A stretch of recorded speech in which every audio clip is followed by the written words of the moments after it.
Boa tarde a todos. Nós vamos dar início, então, à conferência sobre a biografia do Santos Dumont. Nós vamos procurar passar a biografia com enfoque, então, na Proex em alguns aspectos. A gente agradece aí a presença também, agora há pouco entrou a Maria Tereza de Santa Maria, né? Seja bem-vinda também, Maria Tereza, e as demais pessoas que estão presentes também.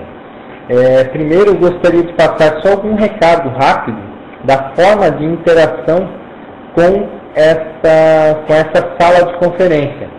Então, de que forma? A gente sabe que tem algumas pessoas já participaram, já conhecem, mas a gente vai passar aí o recado geral, então, de como interagir. Então, essa conferência, essa sala, ela funciona, a forma de interação, de duas maneiras principais. Uma é o mecanismo de chat, que vocês vão encontrar bem abaixo na tela de vocês, onde tem que vocês podem fazer então um contato aí com a sala toda. Vocês podem mandar uma pergunta escrevendo a pergunta. E caso vocês tenham microfone ou webcam, vocês têm como clicar com o botão direito acima, em cima do nome de vocês procuram o nome de vocês na lista dos participantes da palestra e vocês clicam com o botão direito e podem solicitar uma pergunta. Ao solicitar a pergunta, nós vamos verificar aqui que vocês têm interesse em fazer a pergunta e a gente vai passar a palavra para que vocês possam fazer a pergunta. Tem alguém que tem microfone e gostaria de fazer um teste antes mesmo da gente começar então a palestra? Alguém que gostaria, só para testar, fazer alguma pergunta ou falar alguma coisa? Tem alguém com microfone? Vamos aguardar só um momento, só para ver se tem. Vasco. Tudo bom, Vasco? Seja bem-vindo.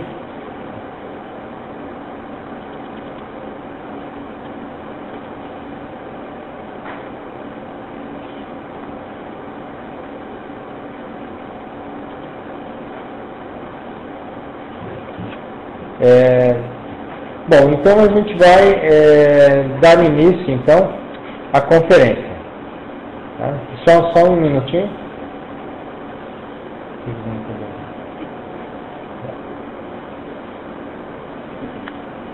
Deixa eu ver. Só um segundinho.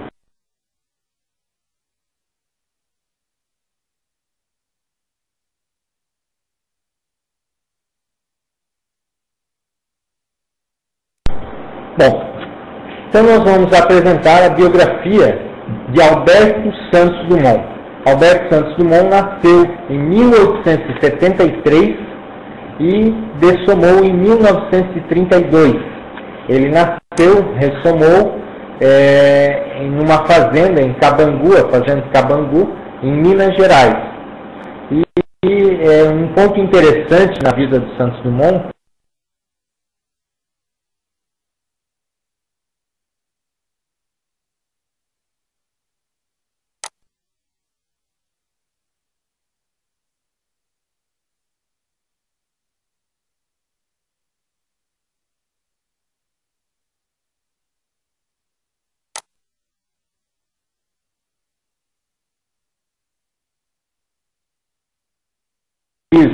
uma pessoa com muitas ideias, uma pessoa avançada para a época, e a gente vai já falar em seguida alguns pontos a mais. Tá? Bom, eu gostaria de falar também que vocês podem ficar bastante à vontade para fazer qualquer pergunta em qualquer momento, então, da nossa conferência. Tá? Quem quiser fazer qualquer pergunta ou alguma colocação, acrescentar alguma informação, vocês podem ficar bastante à vontade, então, para estar participando ao longo da apresentação. Com relação à dessoma, o Santos Dumont ele dessomou em 23 de julho de 1932. E um ponto importante é que ele cometeu suicídio, ele fez a autodessoma, então, ele se enforcou com uma gravata no cano de chuveiro. Isso em Guarujá, então foi a dessoma dele. Com relação ao Grupo Karma, então a família, o núcleo mais próximo de Santos Dumont. Ele era filho da Francisca dos Santos Dumont, e algumas características então da mãe de Santos Dumont, que ela era uma pessoa carinhosa, religiosa, e um ponto também curioso é que ela teve problemas mentais e também suicidou-se. Aí a gente vê, inclusive é comentado que da doença que Santos Dumont teve, há a hipótese de que parte, um percentual, seria alguma questão genética. Claro que para a conscienciologia a gente vê isso de forma muito mais ampla, ou seja, o principal elemento ainda é a questão mesmo paragenética. Alguma relação Santos Dumont possui, então, claro, com essa doença, ele tem aí uma responsabilidade sobre o seu domínio emocional, que a gente vai falar até um pouco mais à frente aí, com relação às características, então, o que ele passou a apresentar, então, de distúrbios mentais, dificuldades mentais. Mas a gente quer também, claro, passar o lado interessante, ou seja, quem foi realmente o Santos Dumont foi uma pessoa aí exemplar do ponto de vista da inventividade. Ele é considerado o maior inventor do Brasil, ou um dos maiores inventores, então, do Brasil. Continuando com relação ao Grupo Karma, o pai do Santos Dumont, então, era o Henrique Dumont. Era uma pessoa engenheiro, formação dele em engenharia. Ele teve a oportunidade também de estudar em Paris, assim como o Santos Dumont. A descendência era de família francesa, embora o pai do Santos Dumont também nasceu no Brasil, em Minas Gerais, e depois foi estudar engenharia em Paris. Voltando ao Brasil, ele passou a construir estradas de ferro. Inclusive, quando Santos Dumont nasceu, o pai estava trabalhando na construção de uma estrada de ferro, e mais tarde ele passou então a ser fazendeiro. Comprou, adquiriu uma fazenda. Primeiro ele se mudou junto com o sogro para uma região próxima ao Rio de Janeiro, e posteriormente então eles mudaram-se para uma cidade, quer dizer, para nas mediações de Ribeirão Preto, em São Paulo. E aí, nesse local que Santos Dumont, a fazenda prosperou, digamos assim, a fazenda do Henrique Dumont prosperou, e ele passou a ter a fazenda mais moderna da América Latina. Ele possuía, por exemplo, na fazenda, possuía mais de 30 quilômetros de estrada de ferro, só no interior da fazenda, e isso tudo, claro, muito ligado aí ao espírito empreendedor, então, do Henrique Dumont. Tá? Continuando, então, ele passou a ser conhecido, famoso, por ser o rei do café. Ele era uma pessoa, por exemplo, a fazenda possuía na faixa de 5 milhões de pés de café. Então, um número bastante expressivo com relação aí a plantações de café e o tamanho da fazenda em si.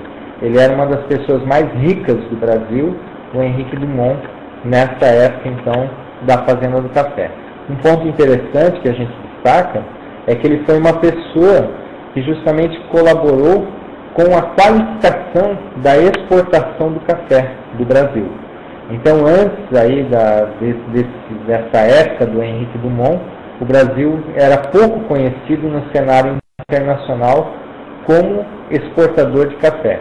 E a partir aí de muitas inovações, até incluídas na fazenda do Henrique Dumont, ele passou então a ter, o Brasil passou a ter mais relevância no cenário internacional.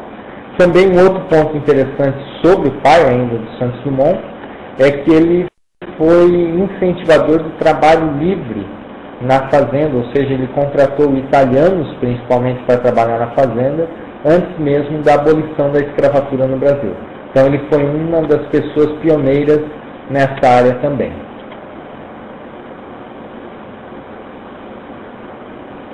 Outro ponto que nós vamos ver ainda com relação ao Grupo Karma é com relação aos irmãos. Santos Dumont teve 7 irmãos. Tá?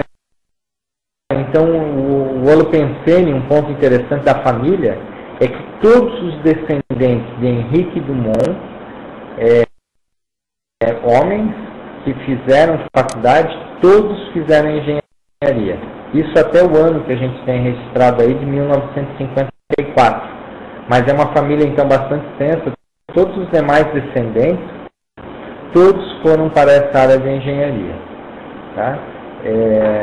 Então é um ponto aí relevante para a gente estar considerando. Né? E são curiosidades até com relação ao grupo Karma do Santos Dumont. Vamos falar então um pouco sobre a infância do Santos Dumont. Tá? Se alguém tiver alguma pergunta ainda sobre os pais, os irmãos Santos Dumont, vocês fiquem bastante à vontade para a gente estar trocando ideias. A gente vai procurar aí, na medida do possível, atender, né, e procurar ver até as curiosidades de vocês, que a gente tem muita coisa para falar de Santos Dumont. Eu não falei um pouco ainda da pesquisa. Essa pesquisa já estou realizando desde 99, então eu tenho uma certa aí proximidade já com os estudos de Santos Dumont. Estou no momento escrevendo um livro sobre Santos Dumont e então é uma forma aí da gente poder interagir bastante. Ou seja, a gente tem muito material e numa conferência de 1h30 a gente não vai conseguir passar todas as ideias. Então vou procurar aí deixar o máximo, ver se a gente consegue aí trocar ideias com você. Tá? Com relação à infância. Bom, a Isabela está comentando aqui que não tem som. Eu vou pedir então para o Rodolfo, que está entrando em contato com ela, já para procurar verificar, tá, Isabela? Qualquer coisa, se tiver alguma questão a mais, faz favor de passar uma mensagem novamente, tá? A gente está procurando verificar aí a questão do som. Com relação à infância de Santos Dumont, um ponto muito interessante é que Santos Dumont ele conviveu nessa fazenda, então, que era do pai dele, que era considerada a fazenda mais moderna, mais avançada da América Latina. Isso foi uma oportunidade incrível para ele, mesmo estando no Brasil, no interior do Brasil, ele teve essa possibilidade, então, de ter contatos com muitas máquinas, muitos experimentos, uma série de questões. Então, a gente até cita aí no slide, ele fala no livro, ele escreveu 2 livros, um deles é esse livro, Os Meus Balões. Então, ele comenta nesse livro, Os Meus Balões, o tanto que ele teve de oportunidade rica na infância para trabalhar, então, com as máquinas da fazenda. Então, ele adorava brincar nas máquinas da fazenda, ele tinha a oportunidade de comandar, então, as locomotivas da fazenda, ou seja, ele estava o tempo todo já em contato com mecânica, desde os primeiros anos, então, aí que ele começou já a se interessar aí por toda a mecânica e os demais conhecimentos. Outra questão importante, Santos Dumont teve contato já na infância com os livros de Júlio Verne. Júlio Verne, ele é um autor de ficção científica, mas ele tem, né, vários livros que mencionam fatos dos homens voarem. Ou seja, ele foi um precursor até de trazer aí essas informações. Então, por exemplo, ele traz o livro 5 Semanas em um Balão, traz o livro Robur, o Conquistador, e uma série de outros livros. O Júlio Verne apresenta a questão da questão do voo, ou, né, tem Viagem à Lua, ou seja, ele tem outros livros também que incentivam todo o processo de trabalhar então com a aviação. Então, por exemplo, tem outro, Caminhão às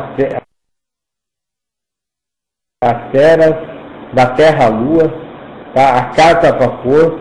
São vários, então, livros que o Júlio Verne influenciou. E, claro, isso para o Santos Dumont foi um diferencial. Ele já começou a pensar grande, então, talvez aí algumas ideias que ele trouxe do extrafísico, ideias inatas, que ele passou a trabalhar e desenvolver mais, então, já a partir da infância. Um ponto interessante também é que Santos Dumont já gostava muito na infância de observar os pássaros e de soltar pipas pandorgas e também de construir balões para festas juninas. Então, aí destaca-se, isso também foi colocado num livro, No Céus de Paris, onde Santos Dumont faz um relato, possui um relato de um balão de festa junina. Então, o Santos Dumont fez um balão de 9 metros de altura, isso ainda na infância, para soltar numa festa junina. Ou seja, a gente vê aí que um balão de 9 metros de altura, normalmente não é qualquer criança que faz. Ou seja, a gente já vê muito cedo essa característica dele de pensar grande e de pensar com o processo do voo e das alturas também. Tá? São pontos que a gente procura ir comentando. Ok? Alguém tem alguma pergunta até esse momento? Alguém gostaria de comentar ou fazer algum comentário sobre a infância de Santos Dumont? Com relação aos estudos, então, já partindo um pouco aí para a adolescência. Dos irmãos de Santos Dumont, só o próprio Santos Dumont não completou o curso superior. Tá? Os demais irmãos, então, todos tiveram curso superior. Isso é interessante. Tá? O Santos Dumont ele partiu mais para o processo do autodidatismo. E aos 19 anos, ele foi estudar em Paris e seguiu os conselhos do pai. Aí tem um ponto, uma passagem interessante, que o pai dele, ele sofreu um acidente, e em função desse acidente, ele resolveu então não mais continuar com a fazenda. O pai dele ficou hemiplégico, teve a saúde, realmente ficou comprometida a saúde do pai, quando ele teve um acidente de carroça, e ele resolveu vender a fazenda e distribuir o recurso da fazenda entre os filhos. E claro, um percentual foi passado para Santos Dumont. Com esse dinheiro, Santos Dumont não precisou trabalhar para o resto da vida. Ele soube trabalhar o dinheiro, ele teve um nível bom de organização financeira para que esse dinheiro ele fosse suficiente para o seu sustento ao longo de toda a vida. Então isso é um ponto bem interessante. E em função até desse momento, aí quando Santos Dumont estava com 19 anos, o pai dele sugeriu então para ele estudar em Paris e em Paris procurar não uma universidade formal, mas sim procurar alguém que fosse especialista, por exemplo, em química, alguém que fosse especialista em física, alguém que tivesse conhecimentos bons de matemática e pessoas especialistas em suas áreas de conhecimento para ele estudar realmente aquilo que ele se interessasse em estudar. Ou seja, para o próprio Santos Dumont direcionar os seus estudos. E um ponto interessante que já o próprio pai destacou ou procurou puxar para o lado da mecânica. Ele falou, olha, o futuro do mundo está na mecânica. Então já foi um ponto importante aí, essa visão do pai, a abertura do pai e essa facilidade que o pai proporcionou para que Santos Dumont se aprimorasse então em Paris. E foi em Paris que Santos Dumont fez todos os seus principais inventos. Todos os voos que Santos Dumont fez foi em Paris. Tá? Então, em Paris, um professor de destaque, um tutor de destaque de Santos Dumont, foi o professor Garcia. Santos Dumont comenta bastante, inclusive com aulas práticas, por exemplo, na Torre Eiffel e vários outros locais. Tá? Ponto em destaque com relação aos estudos. Santos Dumont gostava de ler, ele era uma pessoa que tinha o hábito da leitura, realmente gostava muito da leitura, e era poliglota. Ele falava fluentemente, então, português, francês, castelhano e inglês. Inclusive, ele foi também estudar em Londres, passou alguns meses lá na Universidade de Bristol.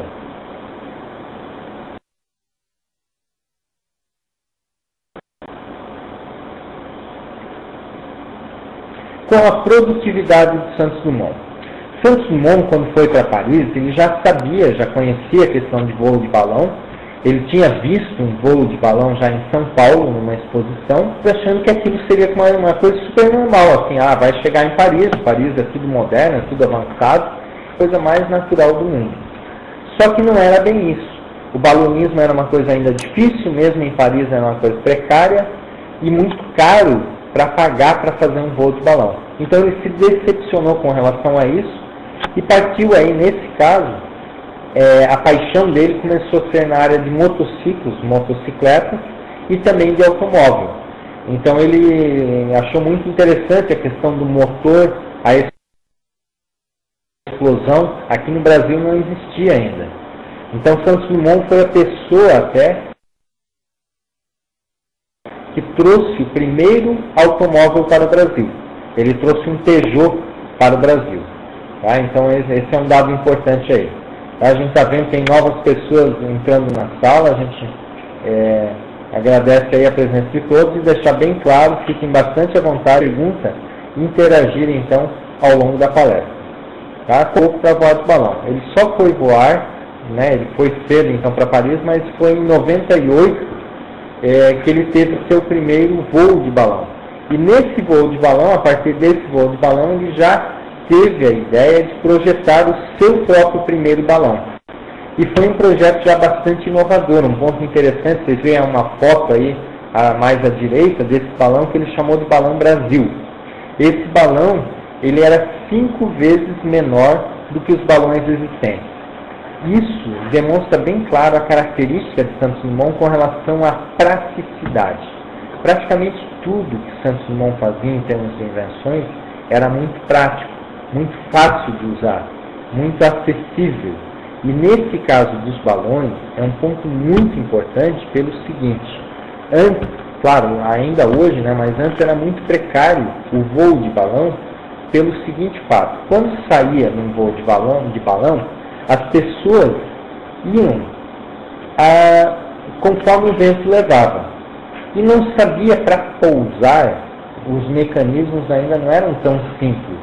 Ou seja, a pessoa não sabia direito onde poderia pousar. Nem sempre era possível escolher o campo de pouso ou o local mais adequado para pousar.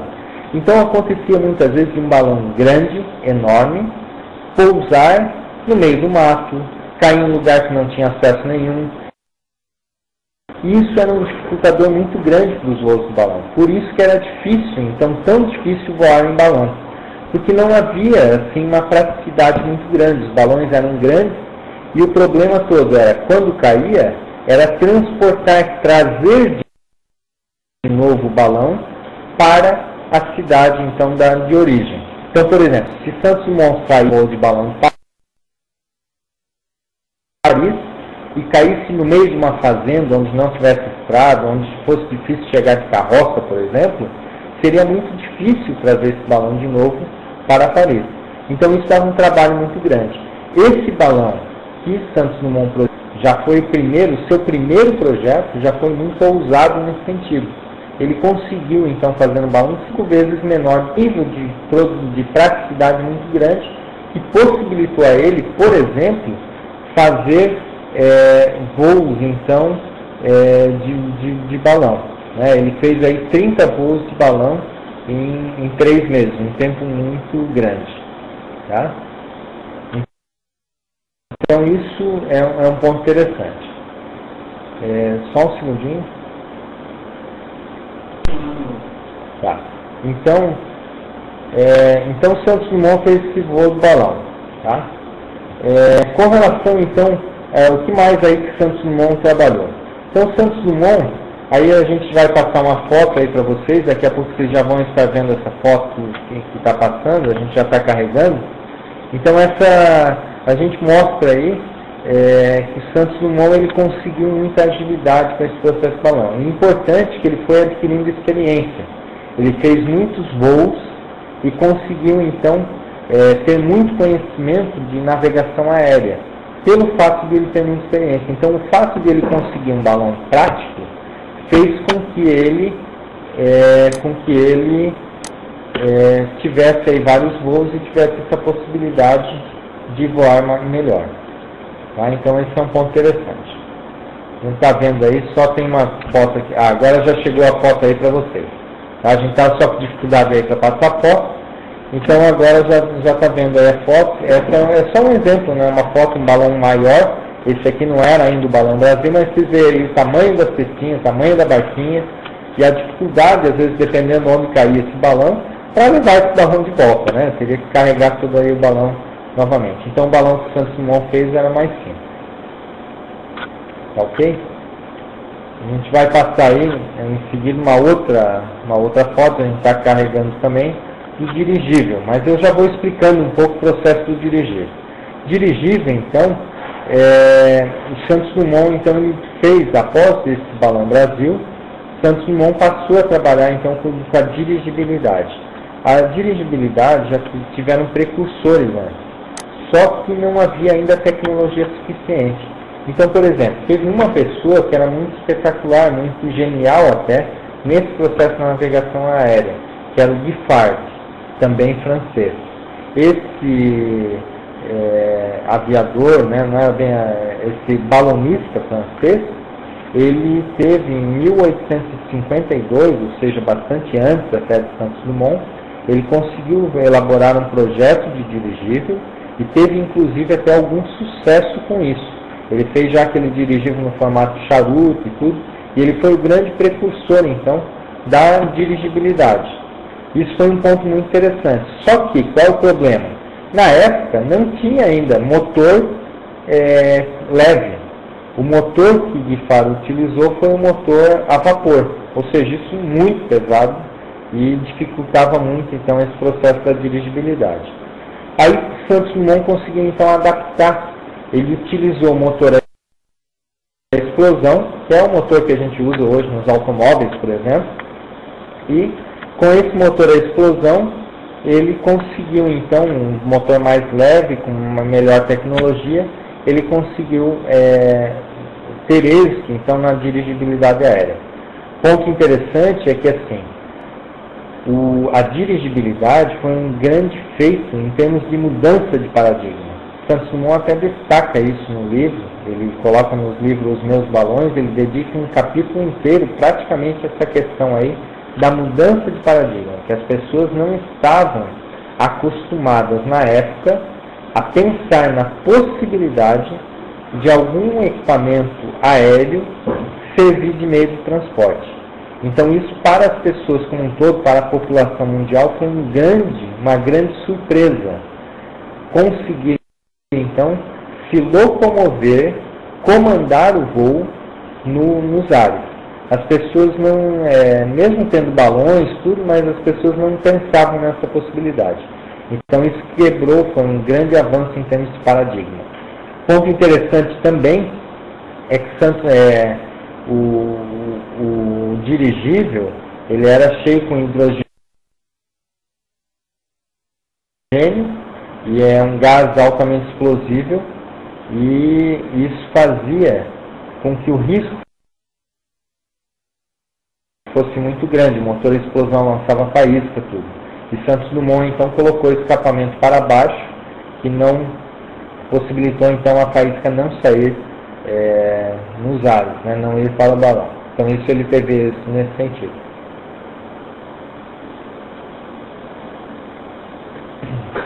Outro ponto que a gente comenta, ele fez experiência com triciclo. Então ele colocou um triciclo pendurado numa árvore. Porque os motores antes eles trepidavam muito. Então as pessoas, quando o Santos Dumont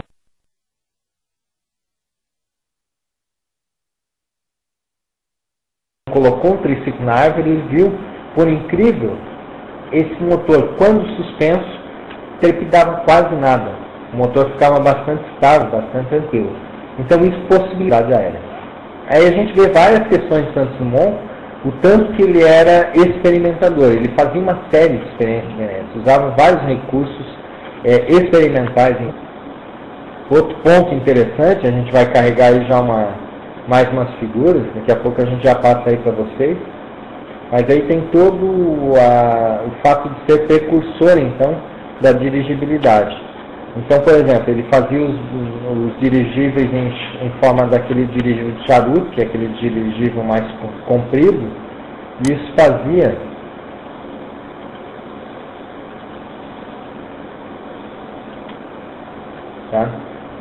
então, agora vocês já estão vendo aí uma foto, ó, esse dirigível aí foi um dos primeiros, então, esse aí é o dirigível número 2, então, do Santos Dumont.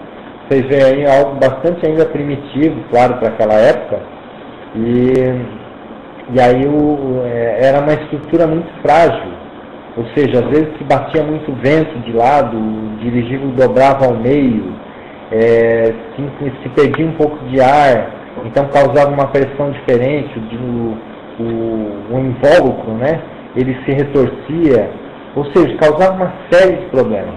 Então Santos Dumont foi precisando fazer aí aperfeiçoamentos nos dirigíveis, e ele foi construindo vários dirigíveis para ter mais sucesso, então, nos seus experimentos.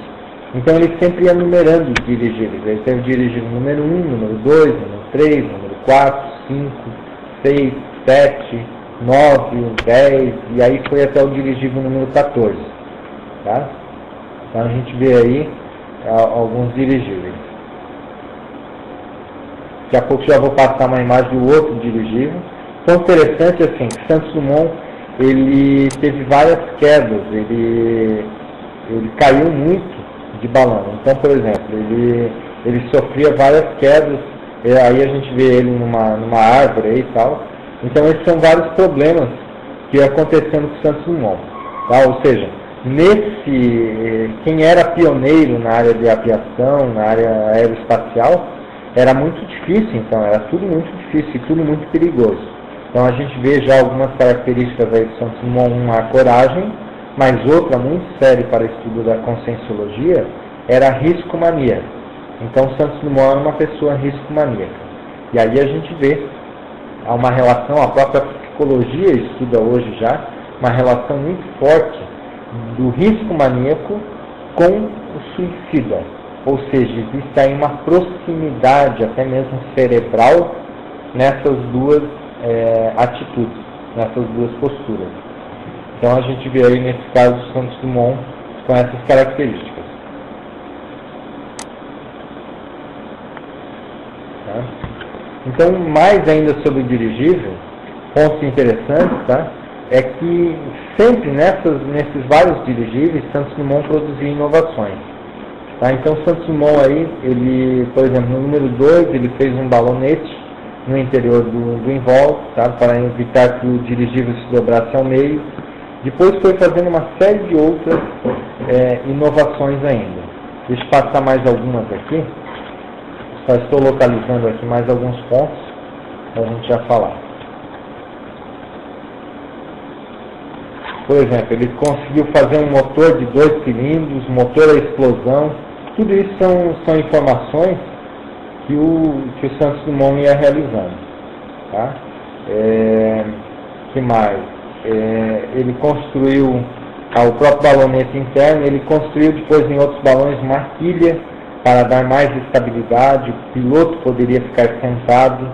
Então vocês estão vendo aí já, nesse caso, uma outra inovação do Santos Dumont, o hangar. Tá? Então o hangar é o que? Foi um invento, foi necessário quando Santos Dumont percebeu que não precisava, não havia necessidade de esvaziar o dirigível. Ele poderia fazer um voo num dia e guardar esse dirigível cheio ainda, porque o gás para encher um dirigível era muito caro, esse gás. E claro, levava tempo, um monte de coisa. Então Santos Dumont, ao construir um hangar, ele tornou isso aí muito mais prático, poderia receber voos em constância. Tem uma pergunta da Patrícia, deixa eu responder, vou ler aqui, Patrícia. Pode-se dizer que ele tinha muito amparo, uma vez que saiu ileso de tantos acidentes? Exatamente, Patrícia, a hipótese então que a gente coloca é que ele possui um grande amparo. Ou seja, vários experimentos que ele fez, ele teve muitas quedas, muitas situações de risco. E em nenhuma das situações ele teve algum ferimento grave. Todos os ferimentos foram muito leves, alguns arranhões, pouca coisa que ele sofreu. Tá? Então, por exemplo, foram vários aí acidentes que ele teve. Tá? Um deles, por exemplo, ele teve um voo, esse não foi bem um acidente, mas foi uma situação. Teve um voo que ele saiu da França à noite, pegou uma tempestade, só foi parar na Bélgica. Outra situação, teve uma vez que ele caiu e desmaiou, mas quando ele se levantou, quando acordou, ele não estava com nenhum ferimento. Então são outros pontos aí que a gente vê. Tá? Outras questões, várias vezes ele caiu, várias vezes teve problema, várias vezes passou por situação de risco, começou a pegar fogo no motor, ele lá em cima com o dirigível, o negócio pegando fogo, ou seja, qualquer faísca ali que fosse no balão poderia furar, claro que seria um acidente fatal numa situação dessa. Nesse caso ele até tinha presença de espírito, ele ficava famoso até na França, por essas características de ousadia dele e tudo, né? Ele pegou o famoso chapéu Panamá e conseguiu apagar o fogo abanando com o chapéu, ele conseguiu apagar o fogo. Tá, uma outra situação, vocês estão vendo aí uma foto, essa foto aí do acidente, que com o dirigível número 5, ele raspou no telhado do hotel. E ele ficou, esse acidente foi um acidente muito forte, porque foi um estouro muito grande. O pessoal comenta que toda Paris ouviu o estouro desse balão quando tocou. Só foi um raspão no telhado do hotel, mas foi o suficiente então para explodir esse balão, estourar, e aí Santos Dumont ficou preso na parede do prédio. Aí não dá para ver bem, mas é nessa parte da foto, nessa lateral ali, que tem um negócio meio comprido, um negócio meio escuro, ali é o balão onde ficou preso o Santos Dumont, ele ficou todo amarrado aí no dirigível, no caso dirigível, né? Então ele ficou preso na parede do prédio, foi salvo por bombeiros, mas desse acidente também ele saiu bastante ileso. Então a gente coloca a hipótese, viu, Patrícia, trocando ideia aí com você, que realmente ele possuía bastante amparo. E claro, ele era, apesar de ser uma pessoa muito risco-maníaca, ele era uma pessoa muito calculista também. Ou seja, ele só não dessomou, talvez, e não teve acidentes muito mais graves, porque ele realmente tinha um talento muito grande, ele produzia, ele fazia com muita qualidade. Essa é uma característica da produtividade do Santos Dumont. Ele fazia muitos testes antes, ele era até bastante calculista antes de ser arrojado ao fazer um experimento no ar. Mas claro que sempre é um perigo muito grande. Pô, você vai testar um negócio que nunca saiu do chão, né? Vai testar nas alturas, sempre o risco é muito grande, né? Se fosse comparado a testar qualquer equipamento na Terra. Tá?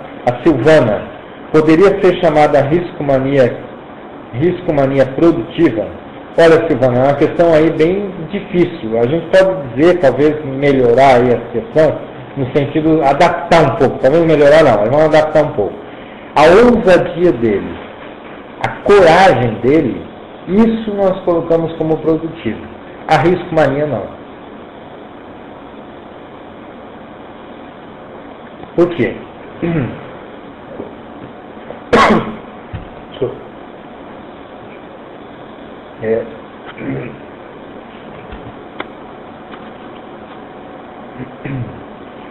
Bom, a riscomania, até engasgou a voz aqui de falar da riscomania. A riscomania, então, é um ponto que, claro, né, é um lado negativo da pessoa. A pessoa está colocando a vida dela em risco. A pessoa está produzindo um suicídio. É um tipo de suicídio que a pessoa está fazendo. Uma pessoa, então, por exemplo, que anda de motocicleta hoje, é uma pessoa riscomaníaca. Uma pessoa que salta de asa delta hoje, é uma pessoa riscomaníaca. Que corre riscomania. Então isso, a gente, assim, daria até para fazer uma associação com produtividade, mas não é o ponto principal. Queira ou não, Santos Dumont foi uma pessoa que se envolveu com esse processo, então, de estar muito perto de uma dessoma. E isso talvez não seja um traço consciencial dos mais avançados. Então, nesse ponto, a gente classifica até a consciência do Santos Dumont bastante imatura, bastante infantil, dando muito valor ainda para as questões do instinto, mais a instintividade. Por mais que ele tenha feito coisas de boa para a humanidade, que tenha inventado avião, que tenha feito dirigível, uma série de outras coisas, mas a gente não pode deixar de classificá-lo ainda como uma pessoa imatura do ponto de vista da responsabilidade que ele poderia ter com a própria vida. Ou seja, seria possível, por exemplo, fazer alguma coisa assim, nesse sentido, sem ser riscomaníaco? Eu acho difícil. Agora, será que ele era a pessoa mais certa? Eu acho que era, tá? Mas ele era mais certo também porque ele era uma pessoa ainda imatura em alguns sentidos. Por mais genial que ele fosse, tudo, ele apresentava um psicossoma muito imaturo. Então isso a gente vai ver na vida dele, ele teve esse ponto. Claro que isso teve um retorno para a sociedade como um todo. Às vezes, uma pessoa, então, riscomaníaca, ela teve alguma produtividade que serviu, né, foi útil para todos nós. Tá? Então, Aí tantas vantagens a gente tem hoje pelo fato de ter o avião do jeito que é, muita coisa se deve a esses precursores, a Santos Dumont e tantos outros mais. Mas ainda a gente considera como um traço negativo. Teve resultados positivos sim. Tá? Não sei se ficou claro aí, Silvana, não sei se era essa a sua dúvida, se eu entendi corretamente ou se seria alguma outra questão que você estava levantando. Outro ponto também com relação à dirigibilidade, Santos Dumont ele participou então para concorrer a um prêmio, era o prêmio Delt, e ele era oferecido por um empresário, e esse prêmio consistia em contornar a Torre Eiffel e voltar a um determinado ponto, tinha que percorrer um circuito, se eu não me engano eram 11 quilômetros esse circuito, então fazer a volta na Torre Eiffel e retornar ao mesmo ponto em 30 minutos. E Santos Dumont conseguiu ganhar então esse prêmio, e com isso ele ganhou um prêmio muito grande, eram 116 mil francos, uma quantia muito grande, que ele distribuiu entre os seus mecânicos, metade do prêmio, e o restante do prêmio ele deixou disponível então para a comunidade de Paris, aquelas pessoas que tinham alguma ferramenta hipotecada. Então esse foi o destino do premiação. Na época esse prêmio era muito grande, um volume muito grande aí de premiação. Tá?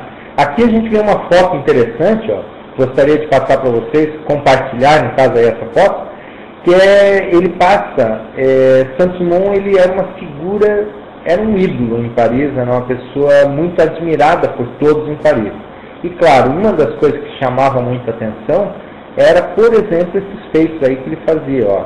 Ele saía de um voo de dirigível, esse aí já é o dirigível número 9, já bem mais aperfeiçoado, um dirigível bastante prático, mas ele chegava a fazer isso, ele estacionava o dirigível na frente, às vezes, da casa dele, para tomar um café, às vezes parava no restaurante, ia almoçar no restaurante, depois voltava, pegava o dirigível e continuava o seu passeio.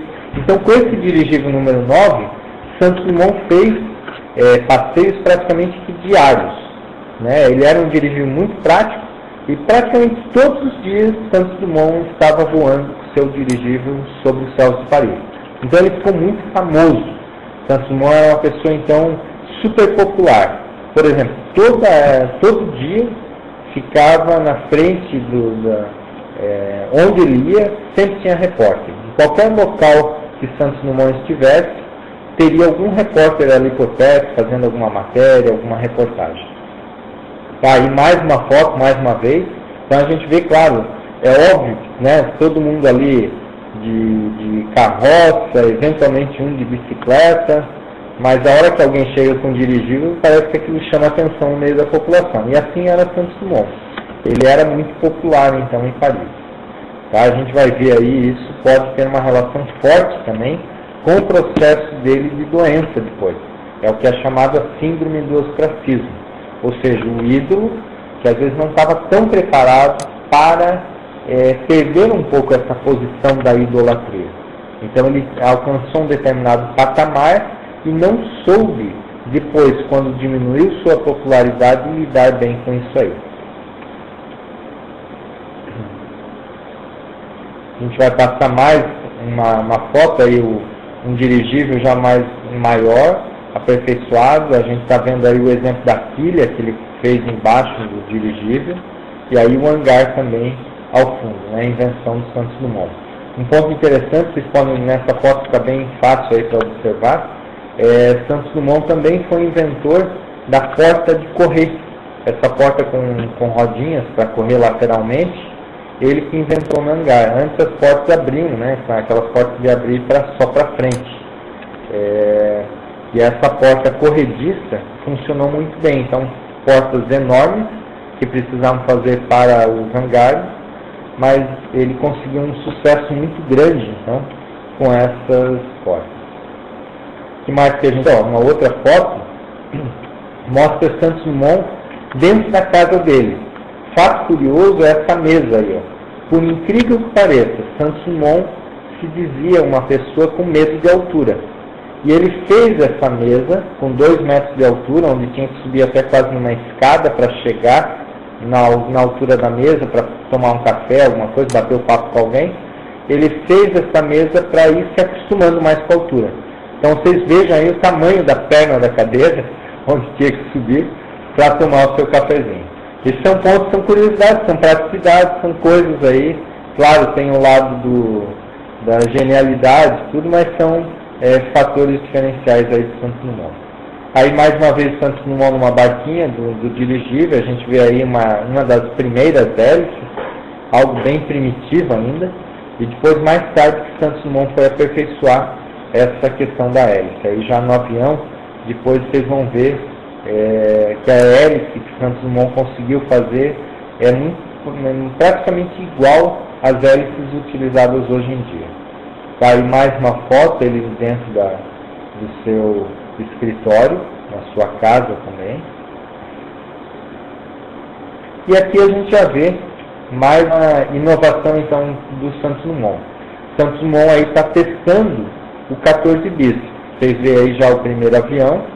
E um detalhe interessante aí da foto, ele armou no quintal umas roldanas suspensas nos postes, e essas roldanas elas puxavam então o 14 bis. E aí quem estava puxando também era um burrico ali, um jegue, né? Estava puxando aí o 14 bis. Eram todos os experimentos que ele fazia para ver estabilidade e tudo mais. Quando esses experimentos já ficaram melhores, ele partiu então para um novo experimento, que foi justamente acoplar o avião 14 bis num dirigível. E aí ele voou, várias vezes ele voou com esse dirigível, carregando o avião 14 bis, para fazer testes de estabilidade e vários outros testes. É interessante que ele fez esse dirigível especificamente para transportar o 14 bis. Então a gente vê aí todo o esforço, tudo que precisava fazer, ele ia fazendo, né? Ele não media esforço, ele era uma pessoa, em termos de produtividade, muito eficiente. Ele não tinha preguiça para nada não, ele topava todas.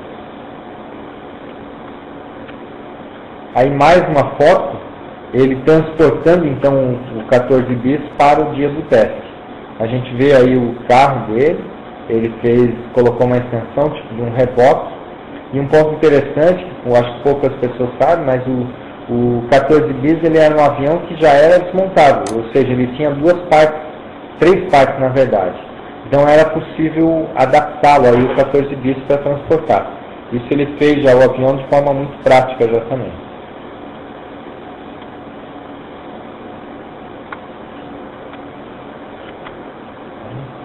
Aqui a gente vê uma foto já do novo avião, que é o Demoiselle. Esse Demoiselle foi um avião então feito após o 14 bis. Esse Demoiselle era um tipo, né, foi chamado Demoiselle ser a libélula, tá? Então ele era como aquele inseto, né, libélula, por ser mais transparente aí as asas.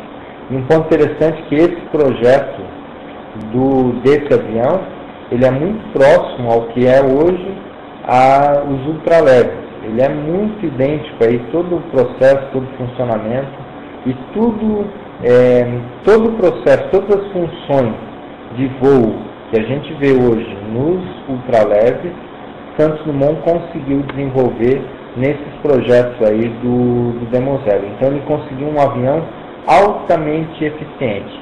Com esse aviãozinho ele bateu recordes de velocidade, ele precisava apenas de 30 metros para decolar esse avião, ou seja, muito prático mesmo esse avião, e ele deixou esse projeto inteiramente disponível para qualquer pessoa que quisesse construir esse avião. Então na época foram feitas várias fábricas para construir o Demoiselle. Então poucos anos depois, eram muitos aviões que estavam circulando iguais a esse na Europa toda, inclusive na Argentina teve gente fabricando esse avião também. Então a gente vê, e um ponto interessante é que com esse avião não se tem conhecimento de nenhum acidente que tenha sido fatal. Tá um ponto aí bem interessante, retornando aí talvez fazendo um gancho de novo com a questão que a Patrícia trouxe anteriormente aí do amparo. Então parece que esse avião esse projeto do Demoselle foi altamente amparado em termos de eficiência, para ter um nível de qualidade muito bom. Tá?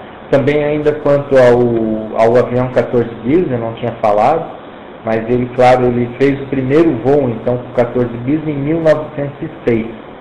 Ele fez alguns voos, foram 3 voos, na verdade, com 14 bis.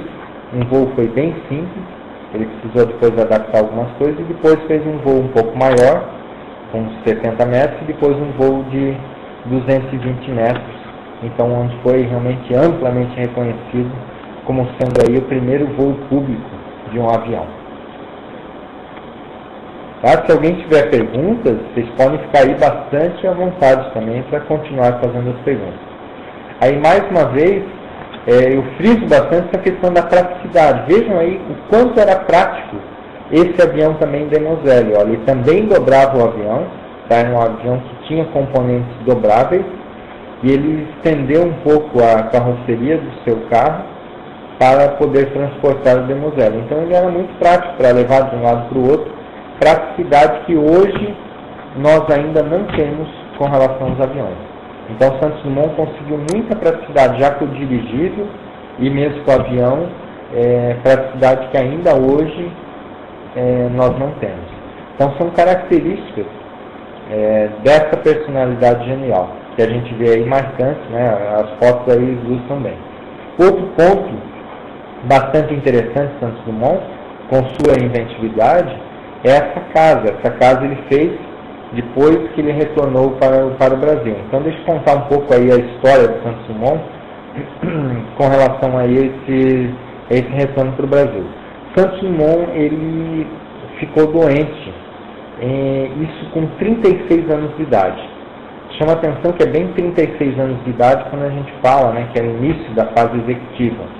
Mas no caso de Santos Dumont, parece que a fase executiva mesmo, para valer, ela foi dos 25 anos de idade até os 36 anos de idade. Foram exatamente aí 10 anos, 11 anos, que Santos Dumont trabalhou intensamente nos seus projetos aéreos, e depois que ele ficou doente, ele não fez mais nenhum projeto, não voou mais de avião, então foi o único... ele não se envolveu mais com essa questão. Então aí a gente vê, é muito interessante assim, o quanto que ele era, o quanto que ele produziu em pouco intervalo de tempo. Aí deixa eu falar um pouco da doença então que ele teve. Não se sabe exatamente qual é a doença em si. Muitos falam em esclerose múltipla, outros falam em transtorno bipolar, tá? Ainda está para ser melhor investigado para ver realmente qual é a doença que ele teve. Vários autores afirmam assim, categoricamente que era tal doença, mas eu ainda não tive a oportunidade de realmente saber e realmente ter condições de avaliar exatamente qual era a sua doença, porque não tem muitos dados mais técnicos do que ele sofria. Mas um ponto que a gente sabe é que ele teve, por exemplo, sentia tonturas e teve muito problema de depressão após os 36 anos de idade. Isso para ele já impedia de voar, principalmente os processos de tonturas. Então isso o médico recomendou para ele não voar. Um ponto interessante é que o Santos Dumont acatou a decisão do médico e não mais voou. E aí ele passou um tempo ainda na Europa. Quando teve o advento da Primeira Guerra Mundial, ele ficou muito entristecido com o uso do avião na guerra. Ele sentiu-se responsável então por isso. Um processo de autoculpa muito forte, muito exagerado, e a gente sabe aí, nesse caso é bastante patológico, então, essa autoculpa que Santos Dumont teve. Isso prejudicou ele e teve várias dificuldades. Tá? Tem uma pergunta. Oi, Lúcia. Qual o número de inventos, projetos, criações, experimentos que ele executou? Bom, eu não tenho um número exato, preciso, mas eu posso passar para você alguns inventos para a gente ir trocando umas ideias. Então a gente vai ver algumas questões aí, a gente vai vendo. Então olha só, com relação assim aos principais, viu, ele teve a questão do balão, foi o primeiro, o Balão Brasil, dá para dizer que foi um invento pelo fato de ser menor, ele era 5 vezes menor do que os demais, isso muito prático, tá? Nos dirigíveis, todos os dirigíveis que ele fez, ele implantou algum tipo de inovação. Ele não fez nenhum dirigível apenas por fazer. Sempre ele fazia um dirigível para fazer um novo experimento. Então ele fez, por exemplo, o dirigível número 1, que foi o primeiro, onde ele colocou lá o motor a combustão no dirigível. No dirigível número 2, ele já fez uma pequena mudança, então. Já adaptou algumas coisas. No dirigível número 3, ele já colocou um balonete. Já no dirigível número 2, para o dirigível evitar dobrar-se, ele colocou dentro daquela forma de charuto do dirigível, ele adaptou mais um balonete. Então ele ficava com 2 balonetes, um mais externo e um interno. Isso aí evitava que perdesse pressão muito rápido e aquele charuto dobrasse e o dirigível caísse. Então isso já foi uma adaptação. Depois, em outro dirigível, ele fez a adaptação do gás. Ele tentou utilizar gás comum de iluminação. Não deu certo. Tá? Num outro dirigível, no número 4, isso era no 3 que ele fez o gás. Né? No número 4, ele adaptou uma nova quilha. Então colocou uma quilha que dava mais estabilidade ao dirigível e ainda ficava, havia um local melhor para o balonista ficar. Depois, no dirigível ainda número 4, ele não foi bem uma inovação, ainda nesse dirigível, né? Mas ele achou interessante, para aumentar a potência de motor e tudo mais, aumentar o próprio balão. Então ele abriu o dirigível no meio, ampliou esse dirigível, deixou o dirigível com uma capacidade maior e fez isso aí em um tempo muito rápido, tá? E ainda precisou ampliar o próprio hangar para fazer isso. Então também foi mais uma mudança, uma experiência que ele fez. No dirigível número 5, ele passou a usar cordas de piano mais leves, resistentes também, que oferecia aí um coeficiente de ruptura menor. No dirigível número 7, ele criou um invólucro, ele fez esse dirigível número 7 um balão de corrida. Tá? Eu estou passando aí algumas informações, então, respondendo aí a Lúcia, né?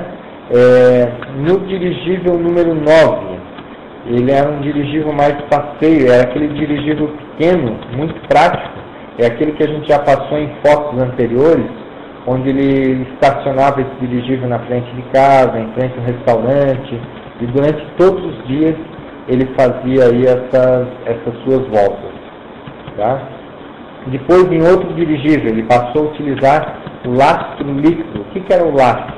Lastro é uma espécie de peso que o balonista poderia levar, o balonista e tantas pessoas do dirigível poderia levar, para quando estivesse em uma situação mais difícil, poderia soltar o lastro, que isso faria com que o dirigível subisse, ganhasse, ou seja, ia perder peso, jogar o lastro, e com isso iria subir. Então antes era muito utilizado o lastro de areia, ele passou a utilizar o lastro líquido, achou que ficaria melhor, então não ia sujar as pessoas e tal, e a própria água, até cair no chão se fosse soltando devagar, ela não atrapalharia as pessoas. Tá? Depois ele conseguiu também descobrir questões de vibração no ar, trabalhar. Isso algumas coisas quanto ao dirigível. Tá? Depois outra inovação, no caso do avião, ainda quanto ao 14 bis. Ele introduziu o que é chamado hoje na aeronáutica de ailerons. Ailerons são aqueles comandos nas asas para dar direção para o avião. Então isso ele já fez, aquele mecanismo de baixar um pouco a asa, né, uma parte da asa baixar e uma parte da asa subir. Isso faz com que o avião tenha controle de direcionamento lateral. Então essa foi uma invenção também de Santos Dumont. Outra invenção, no próprio 14 bis ele utilizou o tipo do motor em V. Ainda é um motor hoje conhecido e fabricado ainda no mundo, esse tipo de motor em V. Tá? É uma questão técnica aí do motor. E no Demoselle, aquele outro avião mais prático, que a gente já passou em fotos também, ele fez a hélice, que é praticamente idêntica às hélices usadas ainda hoje. O layout, o desenho, ou seja, em termos de performance, de ganho, de aproveitamento do giro da hélice e aproveitamento do impulso que essa hélice daria, ele fez todo esse aperfeiçoamento. Outros aperfeiçoamentos. Ele aperfeiçoou muito o processo de amortecedores, ou seja, quando o avião caía no chão, né, ou pousava no chão, o amortecedor facilitou muito. Então ele fez muitos avanços no amortecimento. Tá? E vários outros pontos. O que mais? Com relação a outros inventos ainda fora essas áreas, o próprio hangar, que a gente já havia comentado, ele fez a porta corrediça, nós já comentamos também. Tá? Ele fez também um barco com hélices aéreas, ou seja, um barco, né, que a propulsão era hélice aérea e não hélice aquática, e deu certo esse barco, até bastante veloz. Ele também, com relação à invenção, ele criou o neologismo de airport, em inglês, tá? Ou seja, aeroporto. Ele também, com relação a invenções na casa, essa casa que vocês estão vendo aí a foto, tinham várias invenções. Então, por exemplo, chuveiro aquecido. Ele fez aí o primeiro chuveiro aquecido a gás. Antes era muito precário o negócio de banho quente. A maioria das pessoas aqueciam a água e jogavam um balde de água quente em cima, né? E a pessoa tomando banho em banheira. Nesse caso ele fez aí o chuveiro aquecido. Ele introduziu também na casa os degraus, onde a pessoa precisava pisar com degraus alternados. Tá? Também um ponto interessante, na casa dele ele possuía bandeiras de todos os países da América do Sul na sala. Ele fez um observatório também astronômico na sala.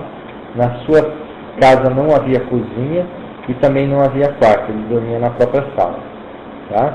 Outros pontos que ele fez: ele construiu um motor de alta rotação, ele também criou o estilo com chapéu Panamá, né? Derrubou e quebrou um pouco as abas e criou um estilo diferente. Então isso é um tipo de inovação também que a gente sugere. O penteado, ele fez um penteado com uma risca no meio da cabeça, dividindo o penteado ao meio, também é um tipo de inovação. Fez uma espécie de arpão para salva-vidas, para lançar uma boia, né, a pessoas em perigo. Então são alguns pontos aí que a gente está sugerindo da questão de inovação. Outra questão, ele fez o relógio de pulso, então também é passado a ele essa invenção. E também o salto plataforma, por ele ser baixo e vaidoso, então o que acontecia, viu, Lúcia? Ele criou também o salto plataforma, então ele se sentia mais alto, mais senhor de si, quando estivesse usando um salto, né, bastante grande no sapato. Esses são alguns experimentos, então acho que dá para ter uma noção. Não sei se era bem aí a sua resposta. Se quiser complementar alguma questão, pode ficar bastante à vontade aí para trazer mais informações. Se algum participante também quiser contribuir com alguma informação, vocês podem ficar à vontade. Tá ok? Tá ok, Lúcia? Então aqui, ó, desse invento que eu estava falando, aqui o chuveiro aquecido, tem uma imagem então que a gente está passando aí para vocês, do chuveiro aquecido. Aqui na casa o detalhe da escada. Tá? Aqui mais uma foto então do Santos Dumont. E agora a gente vai falar um pouco então das gestações conscienciais.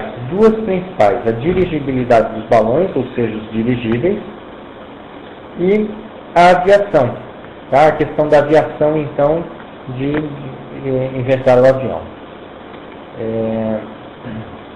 Ele fez também 2 livros, e esses livros, para pontuar como classificar como gestação consciencial, ainda a gente está estudando, não estou bem certo se chegou a ser gestação consciencial ou não. Por que isso? A princípio seria. É um livro esclarecedor, a intenção dele foi muito boa ao fazer o livro sobre balões, e depois um livro foi Os Meus Balões, e o outro livro foi O que eu vi, o que nós veremos. Só que nos 2 livros ele cita um pouco o processo bélico do uso dos dirigíveis em processos bélicos, a força que isso poderia ter. Ou seja, isso foi um dos grandes problemas que ele enfrentou, até em termos de interprisões aí, ao ter escrito isso aí. Por mais que outras pessoas já falassem isso, já tivesse saído no reportagem do jornal, mas ele grafou isso aí. Depois ele, claro, se arrependeu muito disso e ficou muito tempo tentando aí trabalhar pela paz e tudo mais. Então ele inclusive ofereceu prêmios para quem fizesse a melhor palestra sobre paz, né, sobre o uso do avião para a paz e outras coisas assim. Então ele mesmo proferiu palestras. Então nesse ponto é um pouco difícil classificar a obra dele, os livros, sendo gestações conscienciais. Fica aí a dúvida para a gente trabalhar um pouco mais. Aqui eu vou passar, tem umas caricaturas. Então, ó, ele como era uma pessoa muito famosa, é interessante aí a gente ver essas fotos. Ó. Então a caricatura dele, por exemplo, vários cartunistas, né, colocavam aí fotos do Santos Dumont. Tá? Ele aparecia em vários jornais. Esse aqui é uma bem interessante, ó. Petit Santo. Ele era conhecido na França por Le Petit Santo, né? Ou seja, o pequeno Santos Dumont, e aí ele com os balãozinhos dele passando aí na rua. Assim como o menininho leva sua balão, sua bexiga, né, para passear. Mais uma é ele no centro da cidade, passeando acima das pessoas. Aqui uma foto clássica dele, talvez a principal foto então do Santos Dumont. Mais uma, bastante conhecida também essa foto. Ele mais sério assim. Mais uma vez, já no avião no Demoiselle. Aqui ele é comentado aqui que são raros os sorrisos. Aqui a gente vê ele com chapéu Panamá, o estilo de chapéu Panamá. Ele no escritório dele, a gente vê aí o detalhe, o gosto pela arte também que ele demonstrava. E vamos passar agora algumas características do holossoma, então, do Santos Dumont. A gente já comentou até então, quanto ao soma, ele é uma pessoa baixa e magro. A gente vê aí uma relação, claro, muito forte com o propósito dele, aquilo que ele se propôs a fazer, então, que era voar. O soma altamente otimizado para essa questão, ao que tudo indica. Ou seja, ele era muito baixo, muito magro, 50 quilos só para um homem, é um peso bastante leve, né? E também muito resistente, uma força física e muito resistente apesar do seu tamanho. Então, aparentemente raquítico, mas ele não era. Ele era uma pessoa forte. Tá? Outra questão, ele possuía muita agilidade manual, isso para ele era imprescindível, porque eram vários equipamentos que precisavam ser feitos, várias máquinas serem realizadas, consertadas, trabalhadas, então essa agilidade manual precisava ter mesmo. Até para construir as hélices, uma série de coisas precisou agilidade manual. Tá? A gente já falou aí a questão dos acidentes, e ele pode a gente pode dizer que ele teve uma ótima ou uma excelente saúde até os 35 anos de idade. Por tudo que a gente viu dele, por tudo que a gente estudou, teve uma vez só que ele pegou uma pneumonia, mas era na época que ele estava estudando muito motor, no inverno de Paris, e aí ficava com aquele vento todo, trabalhando com aquele vento todo, ele se adoeceu, mas depois recuperou logo dessa pneumonia. Ainda com relação ao soma, ele tinha um certo capricho com o soma pelo fato de caminhar diariamente. E ele entendia que a caminhada colaborava para ele, tanto para ele buscar ideias, como também para ele produzir mais, ou seja, para ele ganhar mais resistência física. Então ele dava muito valor para a caminhada, tá? Caminhadas diárias. Aí os problemas mentais, a gente falou rápido, mas então aos 36 anos de idade o soma dele bateu pino, vamos colocar assim, e ele apresentou aí até o resto, né, até o final da sua vida, ele ficou com vários problemas mentais. Então foi internado várias vezes em sanatórios, clínicas de recuperação, tentou suicídio várias vezes e veio a cometer suicídio aí mais no final. Então a gente vê um desgaste muito rápido dele, já aos 40 anos já aparecia fotos dele com uma imagem, uma aparência física mais esgotada.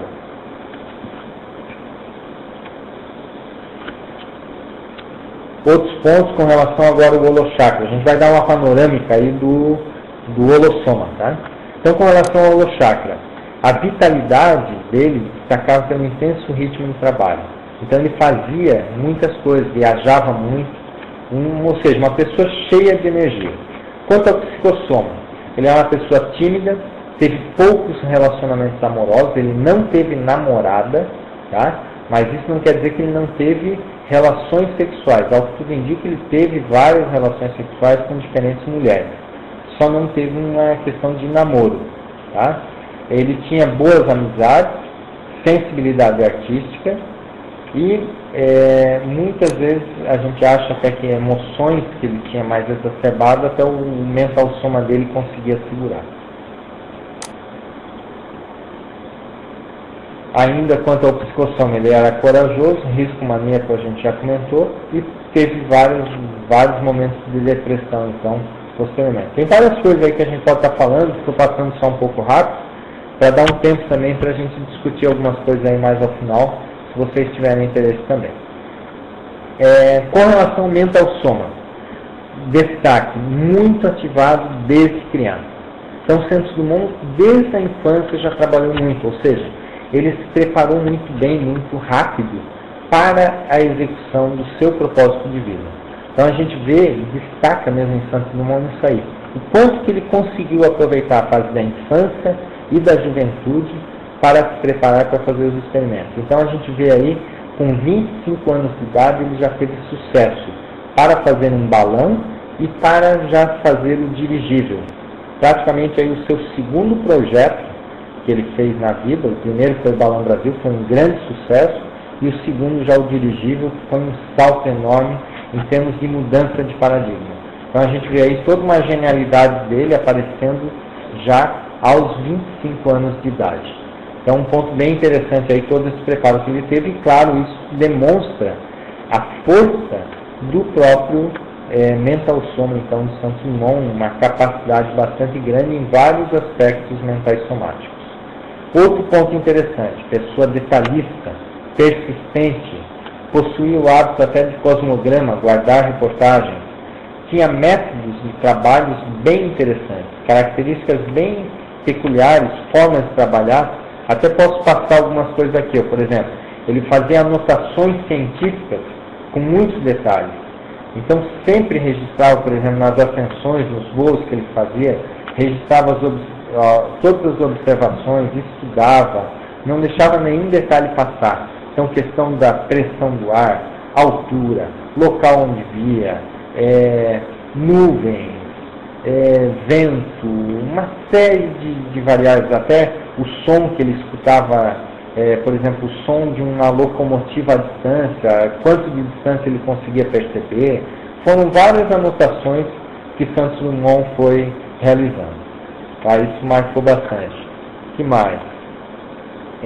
Ele valorizava muito as suas experiências. Então, por exemplo, ele só se lançava um novo empreendimento nos ares, realmente se ele já estivesse com bastante experiência ou estivesse seguro da experiência anterior que ele teve.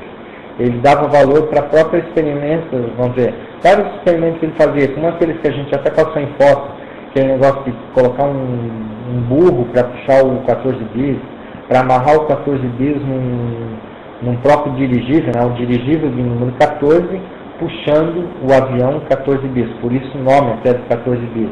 Então isso eram pontos que eram bem interessantes. O que mais? Detalhista, ele tinha iniciativa, união da teoria com a prática, preciso, ele trabalhava com muita qualidade. E aí várias coisas, então, a gente vê aí relacionadas ao processo de método de trabalho. Tá? E um ponto interessante que destacava também pelo mental soma, talvez até a retineridade de pensamento, o fato de ele fazer as coisas com um tempo extremamente rápido. Ele era muito rápido para fazer as coisas. Calculista, possuía o hábito de leitura, ele tinha características bastante universalistas, chegou a proferir palestras de integração entre as nações, então a gente vê aí um abertismo muito grande em relação a isso, e tinha uma habilidade mental muito rápida. Talvez entre a principal habilidade dentro da área de invenção era o processo de associação de ideias. Santos Dumont era ótimo nessa questão de associação de ideias. Ele via uma coisa e já juntava com a outra, que nem motor de explosão, colocar no balão. Pronto, isso é o dirigível. E aí várias outras coisas. Vi a corda de piano, isso dá para usar também. Vi a seda lá japonesa, essa seda pode ser usada. E várias coisas ele ia pegando, coisas que não eram usadas para aviação, ele ia introduzindo então mudando. Tá? E um ponto bastante prático então nas coisas, então assim, ele sempre fazia tudo muito fácil para usar, tudo muito fácil para manusear. Essas são as características dos inventos Santos Dumont. Uma memória muito boa, organizada e boa concentração. E em todo o período de trabalho dele, até os 36 anos, claro que dá para falar essa característica de motivação, trabalho, lazer. Uma característica só que ele trabalhava o tempo todo. Algumas hipóteses aí então de Mater Pensene, desenvolver o transporte aéreo. Esse pode ser o Mater Pensene de Santos Dumont. Megatrafor, a inventividade, e o Megatrafar, a autoculpa. Ele passou muito tempo então com essa culpa de o avião ser utilizado para a guerra. Isso é um traço bastante patológico, então a gente entende. E aqui a gente tem aí até a última transparência que coloquei, mas a ideia é a gente continuar trocando ideias. Tá? Esse desenho que ele fez então em 29 já, mas ele coloca aí um retrato da vida dele. Ele não teve família, em termos de esposa, filhos e tudo mais, e ele trouxe então essa foto aqui. Eu já vou responder a Silvana. Então nessa foto aqui, ele traz aí o dirigível, o biplano e o monoplano como sendo a família dele, ou seja, a gente faz uma analogia muito grande para a conscienciologia, a gente relaciona então com a gestação consciencial. Tá ok? Bom, tem uma pergunta aqui da Silvana. O que te levou a selecionar essa biografia para a pesquisa? Você sabe se ele está com sim ou com sexo? Boa pergunta, Silvana. Então, primeiro, questão de o que me levou a selecionar essa biografia. Bom, eu estava no Rio de Janeiro, isso em 99, conversando com uma professora, uma pesquisadora, a Sônia Cerato, que participava na época, estava criando um grupo de pesquisa de EPC macrossomática, e eu me interessei, comentei com ela, sabia que ela pesquisava já macrossoma, falei para ela, olha, Santos Dumont é um cara que parece ser interessante, por isso, cara magro, leve, muito resistente, e trabalhou com projeto de vida aí relacionado ao voo e tudo. Será que ele teve macrossoma? Eu perguntei para ela. E aí ela devolveu a pergunta. Opa, por que você não pesquisa então a personalidade de Santos Dumont? E a partir daí eu comecei a estudar, então, a partir de março de 99. E aí, claro que a gente vê que não era bem só isso, o fato de pesquisar. Então a gente vê assim, eu vejo uma relação muito grande minha com esse processo de invenção, de querer pesquisar isso aí, o processo da heurística. É algo que me atrai muito esse tipo de estudo. O que mais? Tem uma relação forte também, alguma coisa do próprio Santos Dumont com a minha mãe. A minha mãe admira muito o Santos Dumont. Por exemplo, mesmo morando em Joinville, minha mãe já visitou 4 vezes o Museu do Santos Dumont em Petrópolis. E ela, assim, ela só foi 4 vezes para o Rio. Então, todas as vezes que ela foi para o Rio de Janeiro, ela foi para Petrópolis, visitar o museu. Isso eu acho bem interessante, claro que essa atração, alguma coisa tem também, não só com a minha mãe, mas talvez principalmente até comigo mesmo, acho que tem vários pontos aí que eu posso considerar como muito interessantes, então, na pesquisa, que tem contribuído muito para a minha pesquisa como um todo. Hoje eu estou pesquisando biografias como um todo. A minha área mais forte de pesquisa hoje é metodologia de pesquisa de biografias, ou seja, biografologia, essa especialidade de biografologia, e isso tem contribuído até mesmo na PEX, a gente tem feito curso de biografologia e outras atividades. Então isso a partir da pesquisa do Santos Dumont que eu passei a trabalhar mais com pesquisa. Eu já vou responder também a Patrícia, deixa eu só continuar aqui a segunda parte da pesquisa, se ele é com sim ou com CX. No momento, viu, Silvana, eu não estou bem com essa informação não, eu não saberia te precisar. Até uns tempos atrás eu colocava na hipótese de que ele era com CX. até aí há pouco tempo, até um ano atrás mais ou menos, eu estava um pouco mais, assim, eu poderia até considerar um pouco mais essa hipótese. Mas hoje realmente eu não sei bem como é que está essa situação não, tá? E eu sei que ele já teve uma nova vida depois, né, da vida na condição de Santos Dumont. Ele teve uma vida rápida no Brasil também, e parece que dessomou ou na infância ou na adolescência que ele teve aí a dessoma. Tá? Então hoje realmente fica aí para a nossa pesquisa saber se ele é consim ou consciente. Agora a pergunta Patrícia, até mesmo por essa foto ele poderia ser considerado um workaholic? Patrícia, vou só pedir para você qual foto mesmo, essa foto que você diz aqui, esse desenho final aqui, ou era alguma foto anterior que eu tinha mostrado? Essa final.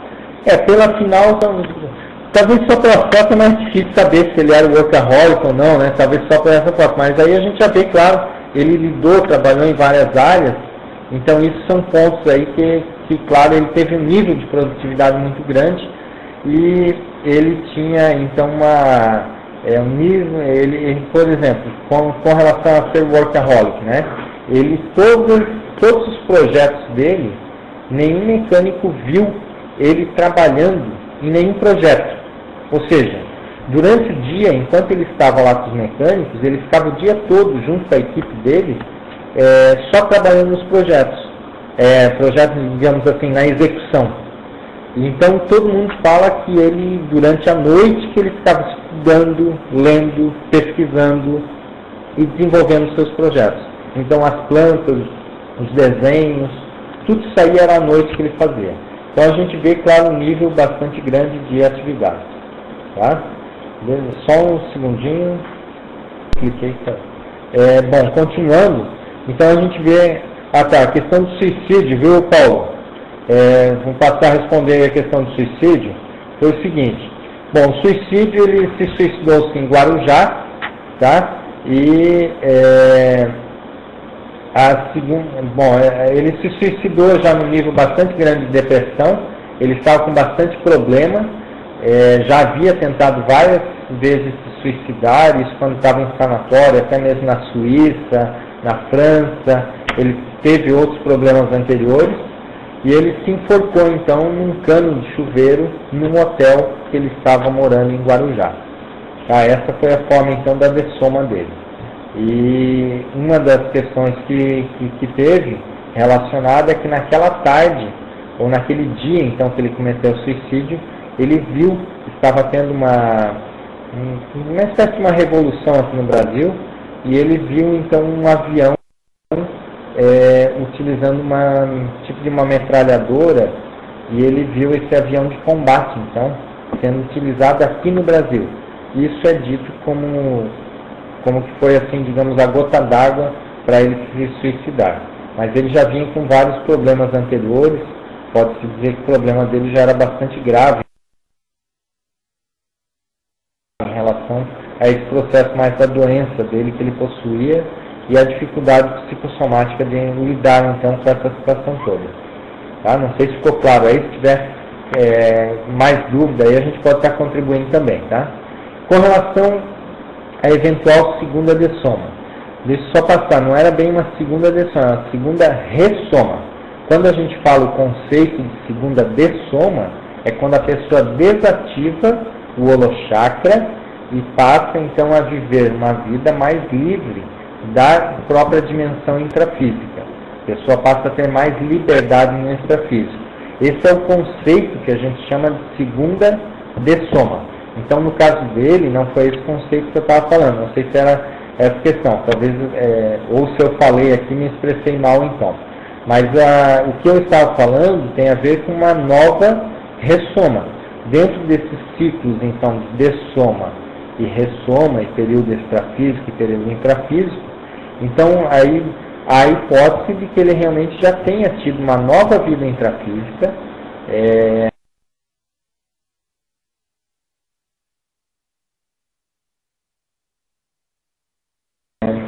por alguns anos,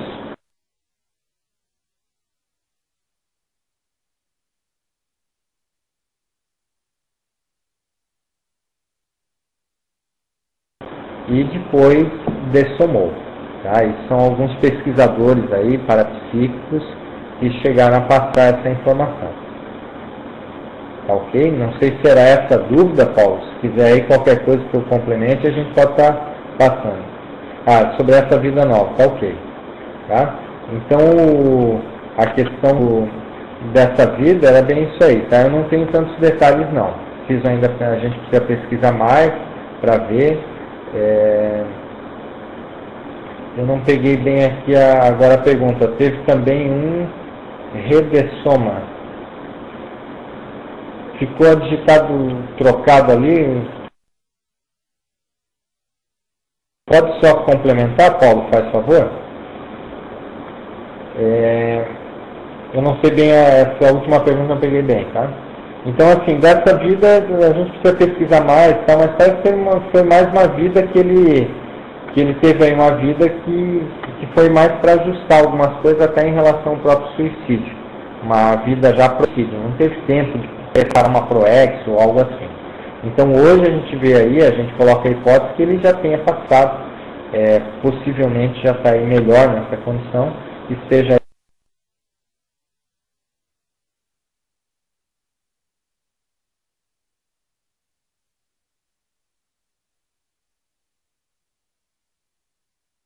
apto a estar trabalhando em curso intermissivo ou com questões mais avançadas. Essa segunda dessoma teve a ver com a dessoma anterior?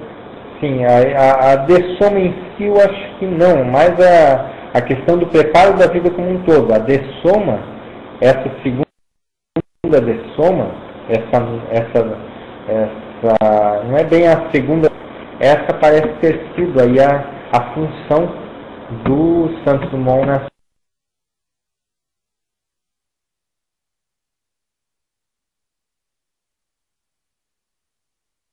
nova ressoma, tá? Mas ainda a gente precisa pesquisar muito, eu estou colocando aqui, são dados que a gente não tem muita informação, viu, Paulo? A gente precisa aí pesquisar muito, tem muita especulação, tem livro psicografado de Santos Dumont, tem um monte de coisa, mas a gente tem que ver aí bem, com muitos olhos críticos para trabalhar essa informação. Divulgar também um evento da Apex, que vai ter no final do ano. É isso aqui, ó, é a primeira semana da Maxi ProEx, tá? Então, essa semana da Maxi ProEx é um evento produzido pela PEC, e esse evento da PEC, ele é 21 de fevereiro a 1ª de março, é uma semana da Maxi ProEx. O Rodolfo colocou no ar um site, né, que passou aí para vocês um link do site. Vocês podem consultar no site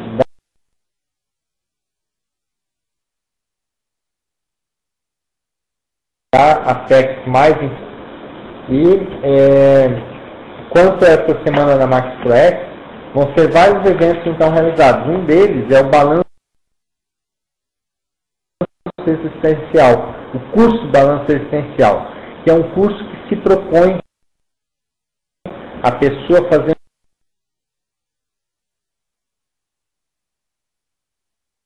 um balanço de toda a sua vida, de tudo que a pessoa está fazendo, com relação, já está aí na sua 7ª edição, e ele é tradicional um evento de carnaval. Durante todo o carnaval, vai ser o 7º ano, 7º carnaval, tá? Então esse curso é um curso promovido em parceria à PECA. Tá? Outro curso vai ser um curso com o professor Wagner Alegrete. Faz tempo aí que o Wagner não tem trabalhado com esse curso por aqui, faz muitos anos. Então, o Wagner não tem ministrado esse curso por aqui. Vai ser uma grande oportunidade para a gente estar participando, então, deste curso Retrocognição. Tá? Recordações de experiências passadas. Então esse seria aí o curso do Wagner Alegrete. E esse curso, ele é no dia 25 de fevereiro, após o carnaval. Quanto ao balanço, são várias apresentações então interessantes que vão ter. Aqui tem, vocês vão ver aí a programação, aí está passando já na tela de vocês uma informação quanto ao balanço existencial. quanto ao curso Reto Cognições.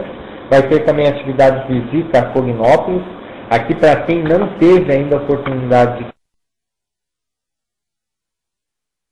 conhecer o tertuliário, presente no tertuliário, agora a gente tem uma novidade, então vale a pena vocês conhecerem, estar presentes, muitos que participem então da tertúlia online. Eu acho que é interessante ter aí o convite, perceber as energias em loco aqui do tertuliário. Então, basicamente, são essas informações para a gente passar aí, no geral, sobre o assistencial.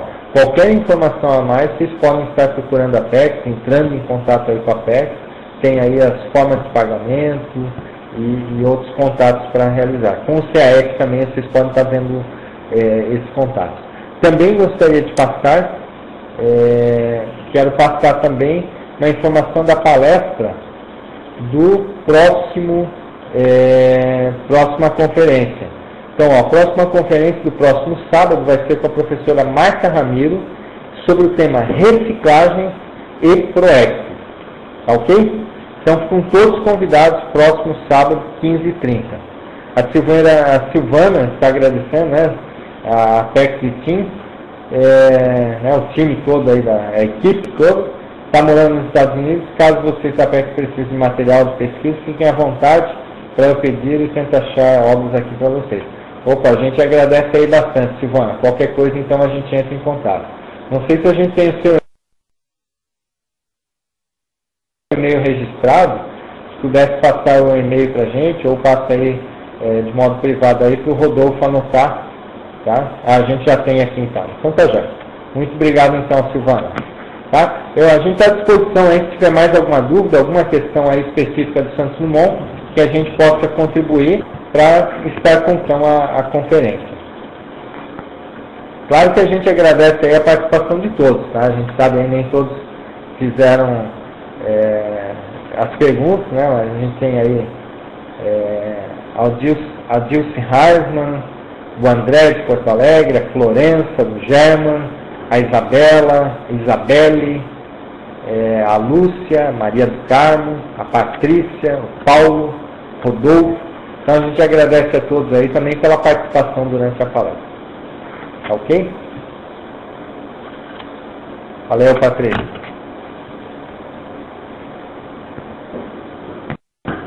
Isabel.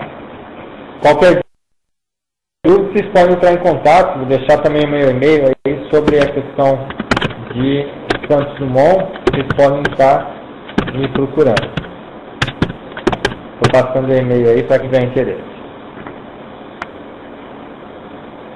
Também aqui na PEX a gente está trabalhando aí com várias questões de biografias. Quem tiver interesse em biografias, todo mês a gente costuma fazer uma das conferências aqui da PEX sobre o tema de biografia.